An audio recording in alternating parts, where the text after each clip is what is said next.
was a scream in 2012 for the Brits in America as they broke records, decibels and hearts. If you were British, a boy and in a band, you could do no wrong. X Factor creation One Direction released 2 #1 albums, while The Wanted went to #1 on the Billboard singles charts. For us, and in England in general, like, the US is like the hardest place in the world to break musically, to be doing as well as we're doing. To be given the opportunities, like Tom said, it's an honour.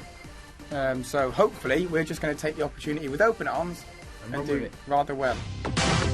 This was who was big the last time the Union Jack was embraced so thoroughly by the Stars and Stripes. It was the MTV era of Dire Straits' Brothers in Arms and Phil Collins' No Jacket Required, albums which all went to #1 in the US.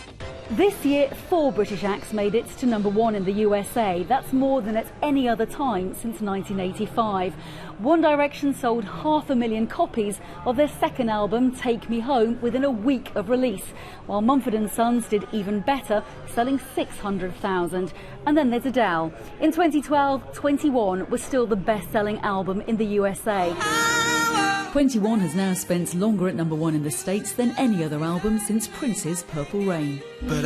But with other young artists like Ed Sheeran and Cher Lloyd also riding the new wave to success there, it begs the question, why the breakthrough now? It's a group of kids who look like they should be living next door but have exotic accents that come from a place that's a lot more interesting than where they live.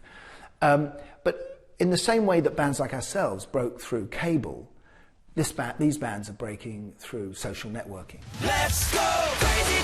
And in a global marketplace, these British acts are filling a pop vacuum left by the current American obsession with urban music. And it might not just be a passing phase.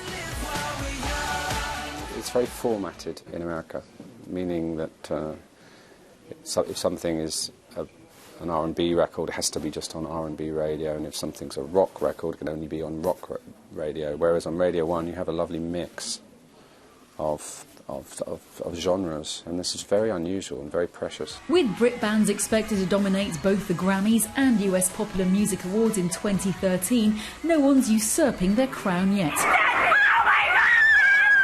Just don't even imagine the level of hysterics should One Direction decide to call it quits next year. Emma Jones, BBC News.